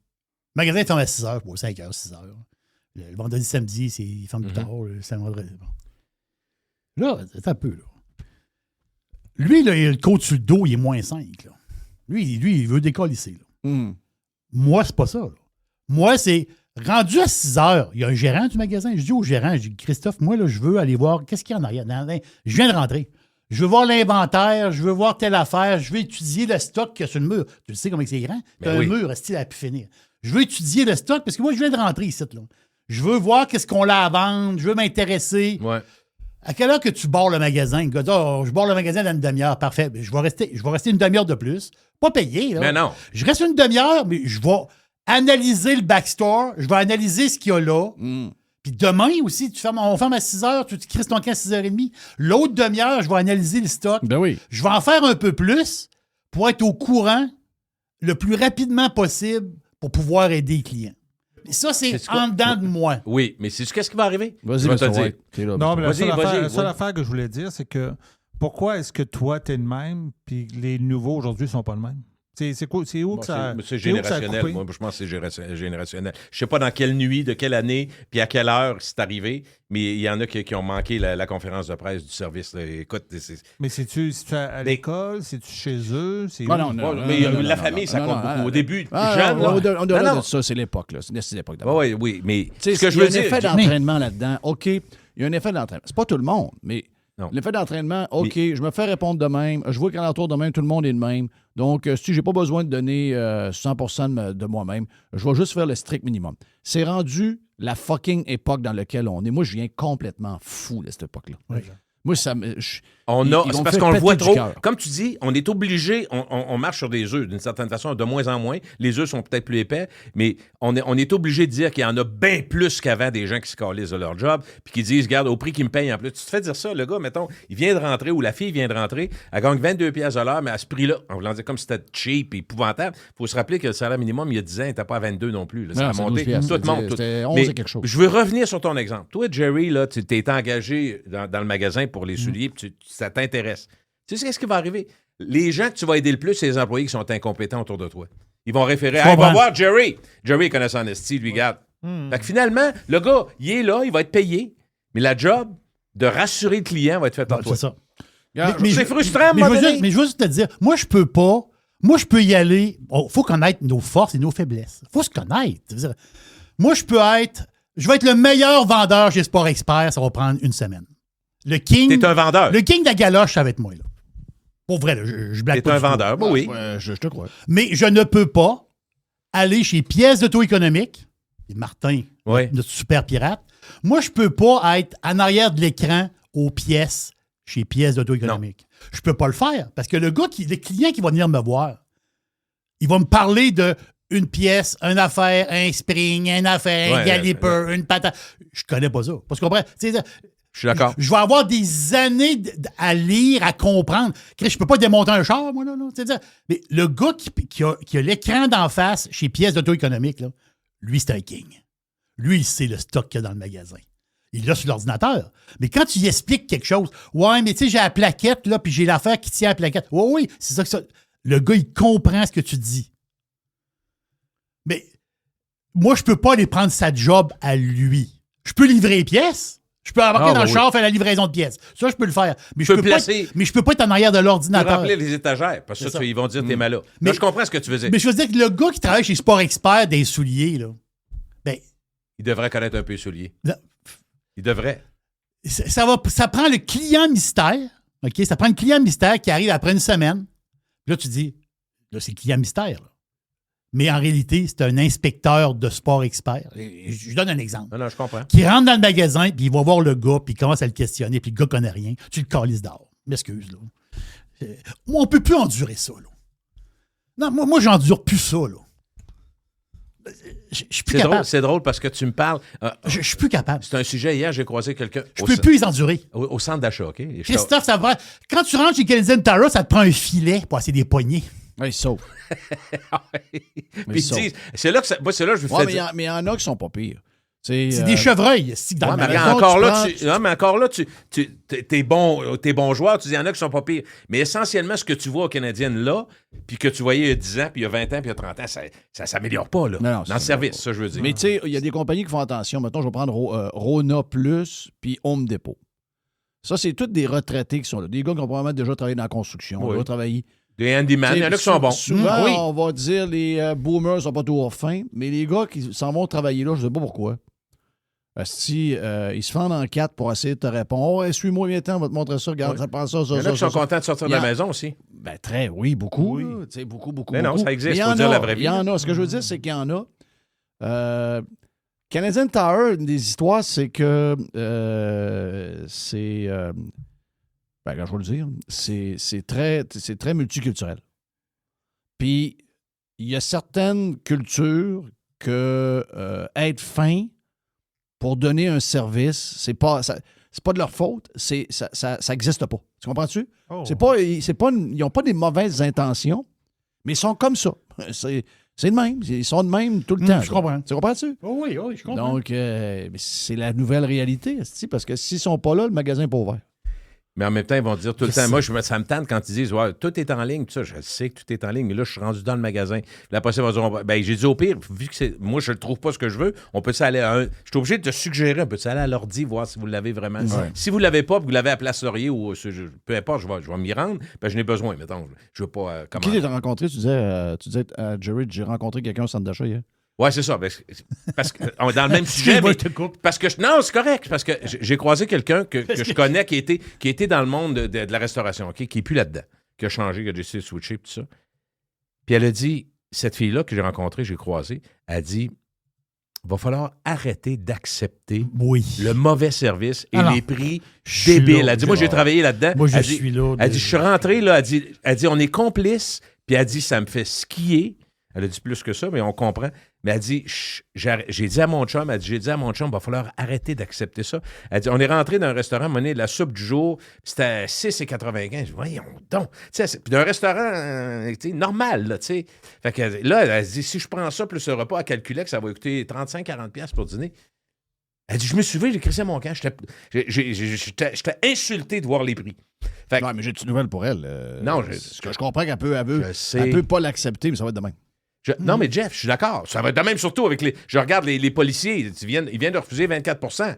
Jeff, pas 2%, puis pas 1,5%. Ils refusent 24%, ça va être 30%. Fait que, tu sais, on voit bien que les salaires... Qui ça, a refusé 24%? La Ville de Québec, là, les policiers de la Ville de Québec, qui sont habillés en clown, ça fait plusieurs semaines, là, vous n'avez pas remarqué? OK, ils ont des culottes, là. Ouais, les clowns ou les culottes de l'armée, là, tout ça. Puis moi, je pense que les policiers sont un service essentiel, mais eux autres ont compris que le gouvernement et tout sont tellement embourbés dans des salaires de cours. Ils suivent la patente. A donné 30%. C'est sûr que tout le monde va demander 30%. C'est honteux. 24% sur une couple d'années, là. C'est honteux. Comment c'est honteux? Fait que, tu sais, quand tu dis ça n'a pas fini, je ne suis pas en train de te dire que ça va changer. C'est juste que on peut pas Parce que, vois-tu, ça nous frustre. On ne peut pas tout le temps accepter de se faire servir de façon cavalière, puis sans intérêt et surtout sans connaissance. Mais moi, hier, ça m'amenait d'une discussion où je disais, il y a des métiers qui restent, puis on est bien placé, Jeff, pour en parler. Nous autres, on a un métier où, sincèrement, les connaissances précises ne sont pas si grandes. Tu comprends? Prenons l'exemple extrême, puis on le disait souvent, un médecin qui opère à cœur ouvert, on comprend que lui, il faut qu'il sache qu'il fait pas mal parce qu'il a ta vie entre les mains. Ça, c'est l'extrême. Mais nous autres, c'est du jugement, de l'intuition, un talent, je ne sais pas comment, un talent. Nous autres, Patrick Lagacé et Mario Dumont font la radio. Donc, non, mais c'est ça que je te dis, Jeff, il faut être honnête. On n'a pas besoin de... Idéalement, moi, j'ai toujours travaillé de même, idéalement, connaître un petit peu sur beaucoup d'affaires. Parce qu'on parle de toutes sortes d'affaires, fait que si tu n'es pas au courant de rien, tu comprends. Puis avoir des passions, puis les raconter. Mais dans le fond, c'est un talent de raconteur, si tu es organisateur, si tu es bon en équipe, parce qu'il faut travailler en équipe, c'est ça. Bien, on a besoin plus de jugement et d'intuition que de connaissances. Ou c'est le fun si tu as des connaissances, mais tu as des gens qui ont bien plus de connaissances que nous autres, qui ne sont pas écoutables, parce qu'ils sont ennuyants. Il y a des gens qui ont écrit des livres qui sortent disant qu'ils ont fait avancer la science, mais c'est mon micro, après 2 minutes, les gens ont changé de poste, ils sont plus là, ils ont débarqué, parce que c'est pas écoutable. Fait que, tu sais, il y a de l'intangible. Mais il y a des jobs, et Jerry parlait de ça, où tu as besoin, tout ce qui est spécialisé, tout ce qui est... T'es rassuré par quelqu'un qui connaît ça. Ça fait... C'est pas drôle, mais je disais à ma blonde, je suis rendu que j'ai comme un bonheur quand j'ai quelqu'un qui connaît ça et qui m'explique de quoi. Comme si ça n'existait plus. Quand ça m'arrive, là, tu sais, je magasinais des pneus d'hiver, j'ai eu des problèmes, je vous les comptais un peu, je me suis ramassé avec des pneus de 4 saisons, le gars n'a pas compris, puis tout. Mais tu sais, je suis pas compétent là-dedans. Mais il y a quelqu'un à un moment donné qui me prend en main et me dit, écoutez, puis c'était pas M. Parent de la radio, puis m'avait fait rire quand j'étais jeune, c'était vraiment que je ne savais pas pantoute que j'étais, mais lui, il dit, moi, vous expliquer telle affaire, puis ça, il dit, nous autres, on est dans le groupe .S, tu sais, un groupe d'acheteurs, puis c'est correct, là, mais il dit, on a plein de... Puis il y a une portion en ligne, puis elle est divisée de nous. Fait que c'est ça la problématique. Elle dit, ça se parle pas bien. Fait que quand on arrive, nous autres, pour intervenir avec toi, moi, j'achète en ligne. Ouais, mais là, c'est ça. C'est comme deux compagnies différentes. Mais il parlait pas contre sa compagnie. Il disait juste que là, il faut s'adapter à ça. Tout ça. Mais j'étais content à un moment donné qu'on m'explique. Parce qu'il y a des choses qu'on comprend pas. Puis ça fait du. Fait que là, je me dis, t'as rendu compte, je dis à ma blonde, t'as rendu compte que. Oui, mais il y en aura de moins en moins, ça. Mais je pense que oui, Jeff, t'as raison. Il y en aura de moins en moins. Et c'est triste. Moi, je trouve ça triste en tabarouette. Je trouve ça décevant. Ouais. C'est à moins que ce soit vrai l'histoire de l'AI, qu'on va tomber à 15-20 % de chômage. Là, quand t'as faim, t'es faim à tabarnak. Là. Ça veut dire, quand t'as faim, t'es faim. Ouais. Ça, c'est sûr. On va ensemble. D'après moi, mon feeling, c'est que les plus jeunes qui ont joué au tough là, pendant 5-6 ans pendant la COVID, puis après la COVID, là, en ce moment, le taux de chômage chez les jeunes de 18, 19, 20 ans est assez haut. Là. Ils ne travaillent pas bien. Ils n'ont pas de job tant que ça. Je suis d'accord. Donc, mais tu sais, si on est plate, mettons qu'on veut être négatif 2 secondes, c'est pas dans ma nature, mais quand même, si je regarde l'histoire, ce qui amène des changements drastiques et complets, c'est soit une guerre ou une crise économique. C'est ça. Puis, est-ce que ça se peut? Je ne dis pas que ça va arriver demain, mais je dis pour qu'il y ait un changement radical. C'est sûr qu'on est dû pour une méga crise économique. Elle est retardée, cette crise-là, d'au moins 4-5 ans. Les gens vont dire, la COVID. Les économistes disent pas, il va en avoir on ne sait juste pas quand. Mais ça va péter. Habituellement, tu as une moyenne bonne aux 10 ans. Nous autres, on a, de notre âge, on a connu probablement la dernière plus grosse. Moi, je pense que celle 79-80, c'est une des plus grosses. Oui.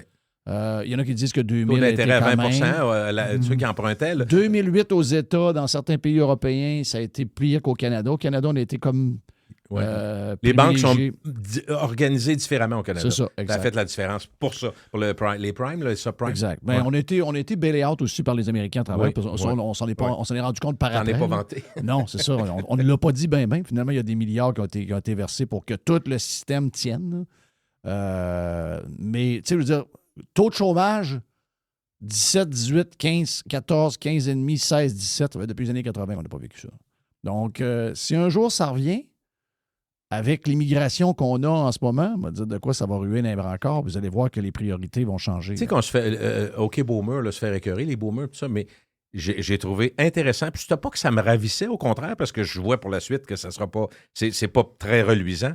Mais une des choses qui réussit à maintenir, tu sais, il y a quand même des dépenses. Il y a des gens qui voyagent, c'est les boomers.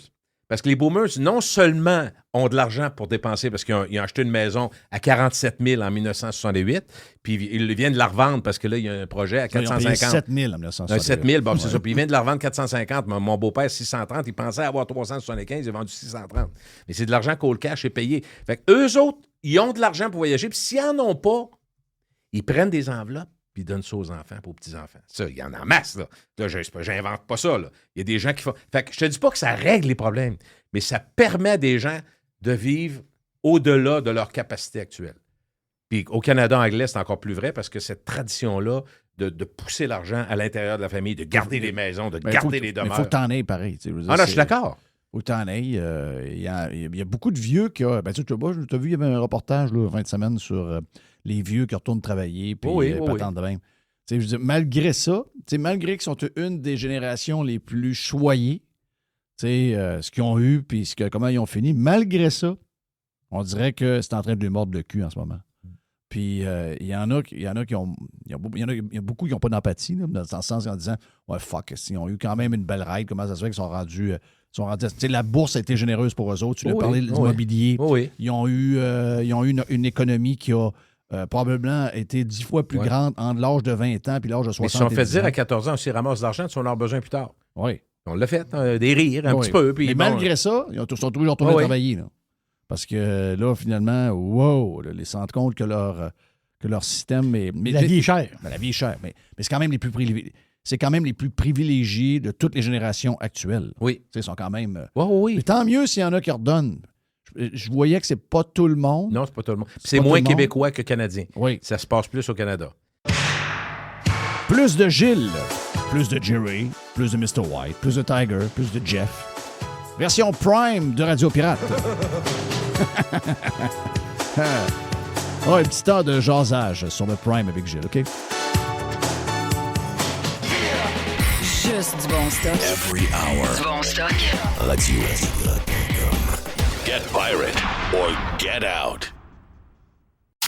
Jeff Fillion. Hey, l'aubergiste, c'est le week-end.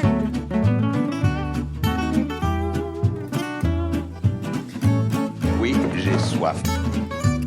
On lance le week-end, monsieur l'aubergiste. L'aubergiste, qu'est-ce qu'il y a sur la table? Ben, c'est Thanksgiving. Très bon vin que mon ami Denis l'infirmier m'a donné de la vallée. C'est une vallée? Oui, la vallée de Niagara. Niagara. Niagara. C'est ça, oui. C'est une vallée. On peut dire le Niagara. Le Niagara. Très bon. Très bon. Ah oui, bon. Denis, c'est un fan incroyable. Puis, il est fin, Denis. Ben, on se rend compte, on a comme une tradition. C'est du bon monde. Lui puis moi. Quand on rencontre du bon monde, ça nous donne toujours un peu d'espoir. Ça existe encore. Ça existe. C'est ça. Il faut focusser sur le bon monde. Puis, et non sur les enfants de chienne. C'est ça. Puis tu sais, on parlait justement, je sais pas, cette semaine, on glissait un petit mot sur les affaires de retraite. Puis c'était avec Gilles qu'on parlait de ça aussi. On a parlé un peu. Puis des fois, on s'en parle même hors d'onde. Tu sais, Denis, lui, je dis pas qu'il approche la retraite, mais il en reste pas mal moins qu'il en restait. Mm-hmm. Mais tu sais, il y a plein. Ce qui est le fun, c'est qu'il y a plein de projets pour sa retraite. Tu sais, c'est un gars qui est dans ma machine d'une manière. Ça veut dire, lui, puis là, il va pas finir chez eux. Puis c'est un gars qui aime bien ça, faire un petit spa puis prendre un petit verre de vin. Là. Il aime ça se la couler douce. Là. Mais il y a plein de projets. C'est ça, quand je l'ai rencontré au Dixili, parce que c'est là qu'on s'est rencontrés, il me parlait de ses projets pour sa retraite. Puis je trouve ça bien le fun. Tu sais, je trouve ça le fun, quelqu'un qui voit l'avenir de bon angle. Là. Ça veut dire qu'il voit l'avenir positif. J'ai trouvé ça le fun. Hey, aujourd'hui, juste avant que tu partes le week-end, on a parlé beaucoup de Magali Picard, puis on a parlé de plein de sujets. Aujourd'hui, on est jeudi, on lance le week-end. En fait, c'est on aurait dû le lancer hier parce que c'est un week-end. C'est un week-end de Thanksgiving. On a du football puis tout à patente. Mais on a fait un spécial Magali Picard dans un blog de Radio Pirate News. Elle était en entrevue dans une radio de Montréal ce matin et elle a comparé le gouvernement de la CAQ de François Legault au régime russe de Vladimir Poutine. Elle est complètement saucée, cette Non, femme-là. Là. Non, d'après moi, il n'est pas à jeun. Là. Excusez-moi. Là. Elle n'est pas à jeun 0, 0, 0. Voyons, tabarnak. C'est quoi ça? Donc, quelle sorte de vin Donc, on a? sur la table, on l'a quoi? Sur la table, on a une dinde. On peut avoir une dinde sur la table. On peut avoir du jambon. On peut avoir du jambon. Hein. Puis, mais tu sais, un vin parfait pour, justement, un vin parfait pour le jambon.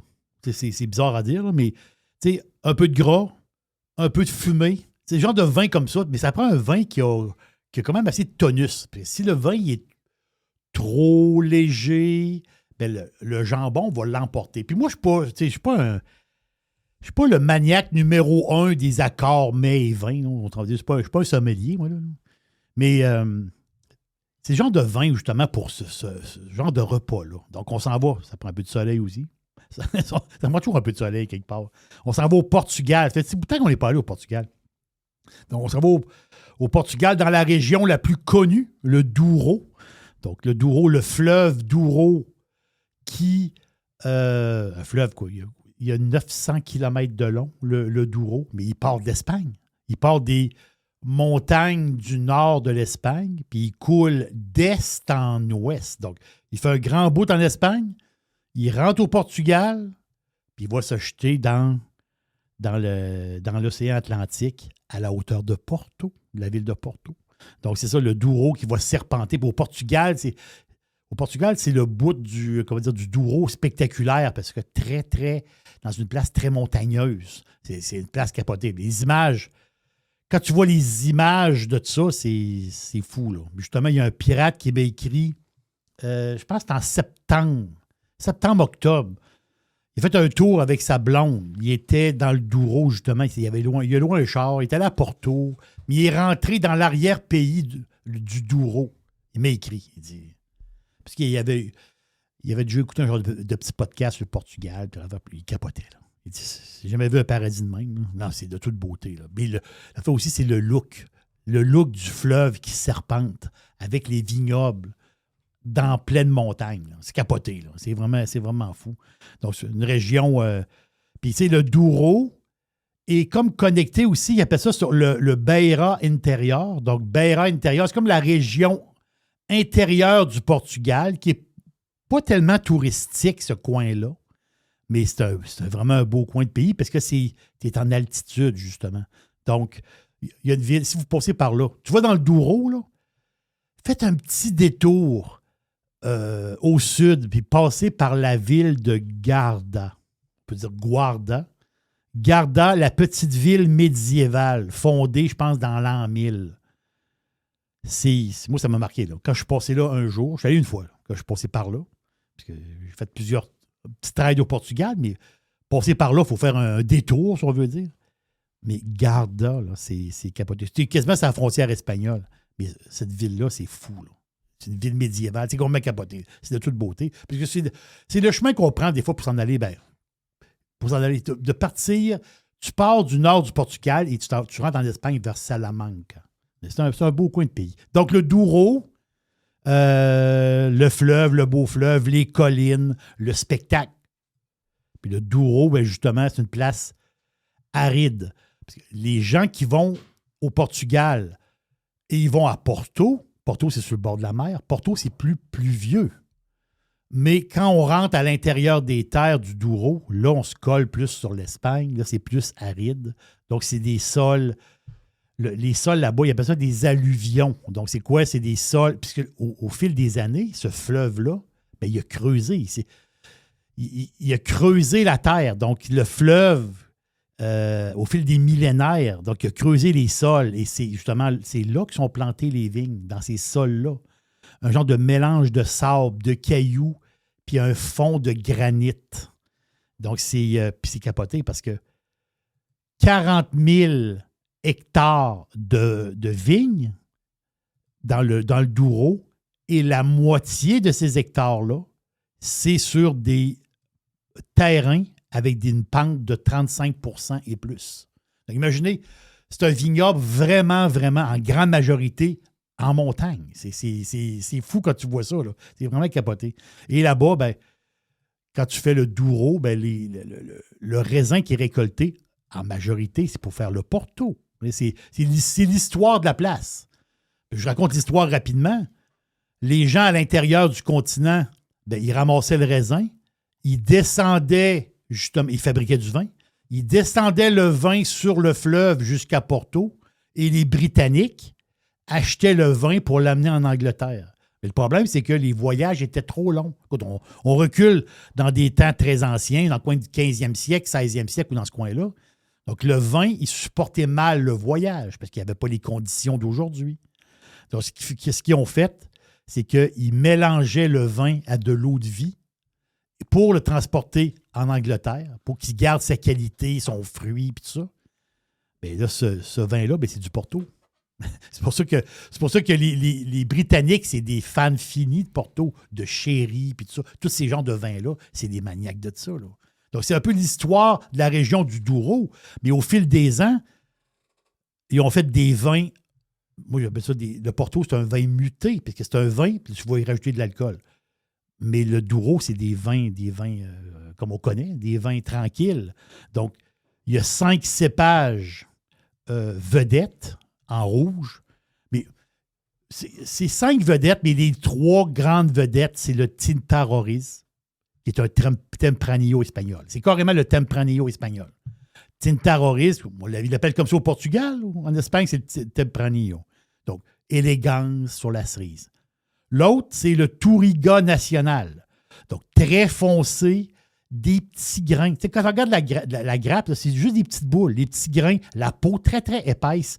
Et le Touriga Nacional, c'est tannique et très, très parfumé, très spécial. Et le Touriga Franca, donc c'est plus le style sur la mûre. Tu sais, le fruit, c'est très mûr, vraiment. Là. Et là, moi, j'ai une bouteille qui c'est un mélange des 3. À peu près un tiers. À peu près. Là. C'est 40 cakes, 30 cakes. À peu près un tiers. C'est, le nom du vin, c'est Ribeira de Aguiar. A-G-U-I-A-R. A-G-U-I-A-R. Ribeira de Aguiar. Douro. C'est bon. C'est riche. C'est riche. Une petite, une pincée de boisée. Là. Une pincée de boisée. On est sur la mûre, justement. Le Franca fait la job. Là. On est vraiment sur la mûre et c'est les notes. Puis ça, c'est des notes que il y a du monde qui sont fans de ces notes-là. Il y a d'autres personnes qui aiment moins. Moi, j'aime beaucoup parce que moi, je me transforme en portugais quand je bois ça. Les Portugais aiment beaucoup les notes. Ils appellent ça les notes empyreumatique. Oh, que le beau mot. Empyreumatique, ça veut dire quoi? C'est des notes de brûlé ou de fumée ou le côté torréfié. Tu sais, le côté café torréfié. Donc, ces notes-là, empyreumatique, c'est ce vin-là, il l'a. Et avec le jambon, avec justement la viande fumée, même avec un smoke meat, un sandwich à smoke meat. Regarde, les deux ensemble, là, c'est une bombe. Là. Ça va ensemble carrément. Là. C'est vraiment c'est incroyable. Et sur l'étiquette, quand on regarde, sur une bouteille à 20,25 $, ça vaut amplement 20,25 $. Moi, je peux vous le dire. Là. Amplement. L'étiquette est couleur sable et il y a un aigle sur l'étiquette. Pourquoi l'aigle? Parce que dans le vignoble du Ribeira de Aguiar, il y a des nids d'aigles. Les aigles, ils vont dans les arbres. Il y a des aigles qui se tiennent dans ce coin-là. Donc, c'est pour ça qu'il y a un aigle sur l'étiquette. Facile de reconnaître. Étiquette couleur sable, brun pâle, avec l'aigle dessus.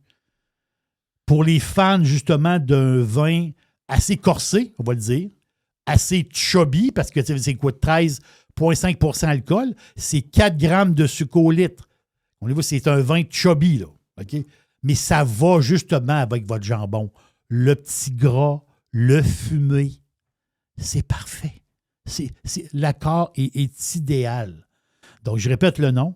Ribeira de Aguiar. C'est dans l'espace cellier, SEQ. Ce n'est pas un produit régulier. Quand il n'y en a plus, il n'y en a plus. Pour ça, la batch revient l'année d'après. C'est un peu même ça fonctionne dans le cellier. 20,25 $. Moi, je pense que c'est un Portugais très bon deal pour ceux qui aiment les vins un peu plus corsés, qui ont un peu plus de caractère. C'est du très, très beau Douro. C'est un très beau montage des 3 cépages. Puis justement, ça veut dire, la SEQ, ils le mettent dans la palette aromatique et souple.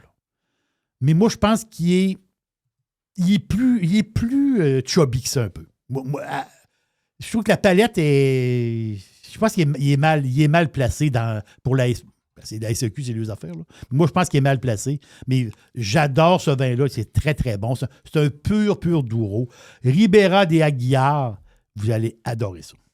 Ça lance le week-end. Oui, c'est le week-end parce que c'est le week-end de l'Action de grâce. Sans dinde. Donc, je dois le préciser. Sans dinde dans mon cas. C'est pas grave. Ben oui. Carlos, il va être sa dinde. Oui, j'ai su que la dinde était prête hier. Elle a un nom, d'ailleurs? Oui. Je pense qu'elle a un nom. On C'est donne Daisy, c'est-tu Daisy? OK. On donne un nom à la dinde. Trump, il l'a appelé... Au début, il voulait les appeler les 2 dindes qui a gracié. Il voulait l'appeler Chuck et Nancy. Nancy ne faisait pas référence à personne? Ben non, mais Chuck aussi. Chuck Schumer. OK. C'était Chuck Schumer puis Nancy Pelosi. Okay. Là, il dit... ma femme n'a pas voulu. Donc, c'est pour ça qu'on a eu Google et c'était quoi l'autre déjà? C'était la madame. En tout cas, ils ont été graciés. Là. Donc, voilà. Bon Thanksgiving, bon week-end. Profitez-en, entre autres, aujourd'hui, jeudi, full football. C'était l'aubergiste. L'aubergiste, c'est le week-end.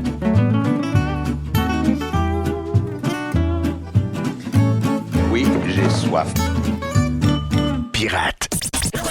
Radiopirate.com. Next.